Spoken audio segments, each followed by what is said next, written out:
तो आगे देखते हैं। Along came a wrestler, muscles gleaming in the sun. He said, I have the strength of 10 horses, so this should be fun. फिर एक wrestler आया, ठीक है, कुश्तीबाज जिसको बोलते हैं, ठीक है।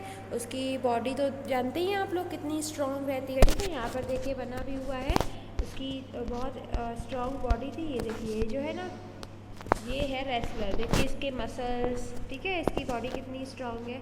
तो ये बोल रहा था कि मेरे पास 10 घोड़ों जितनी ताकत है, तो इस काऊ को उठाना तो मेरे लिए बहुत मामूली सी बात है, मुझे ऐसा करने में बहुत मज़ा आएगा, ठीक है।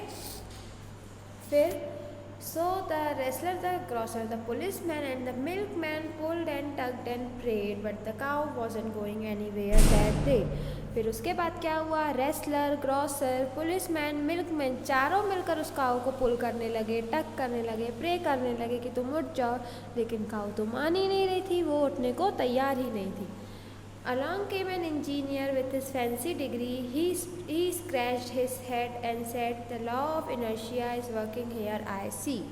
फिर उसके बाद एक इंजीनियर आया, ठीक है।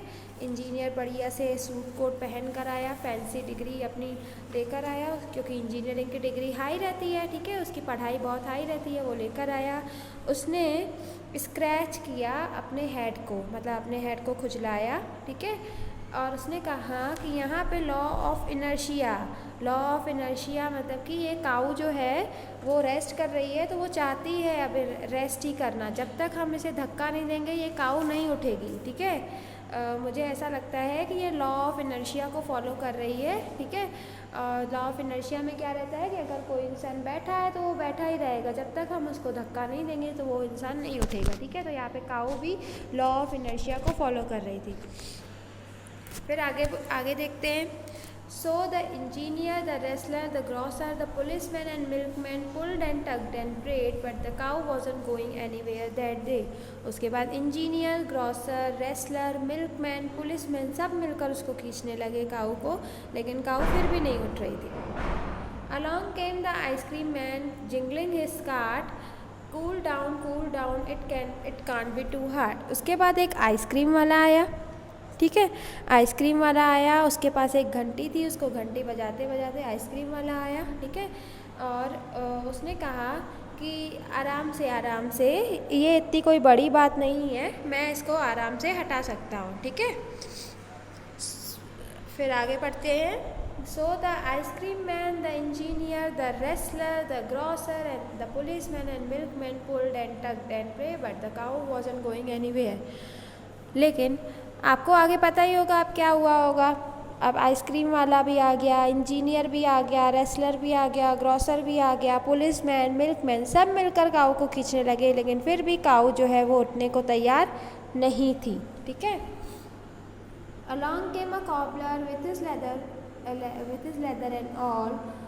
One cow, 7 men, this shouldn't be hard at all. फिर उसके बाद एक कॉबलर आया। कॉबलर मीन्स जूते चप्पल जो बनाने वाला रहता है ना, मोची जिसको बोलते हैं, वो कॉबलर कहलाता है।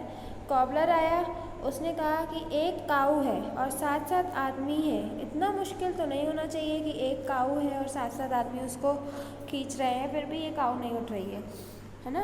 अच्छा, यहाँ पर एक वर्ड लिखा हुआ है बेटा, ऑल मीन्स क्या होता है, जो कॉबलर रहता है, जो मोची रहता है, उसके पास जो टूल्स रहते हैं ना, पॉइंटेड टूल्स रहते हैं, नुकीले टूल्स, उसको हम ऑल बोलते हैं, ठीक है।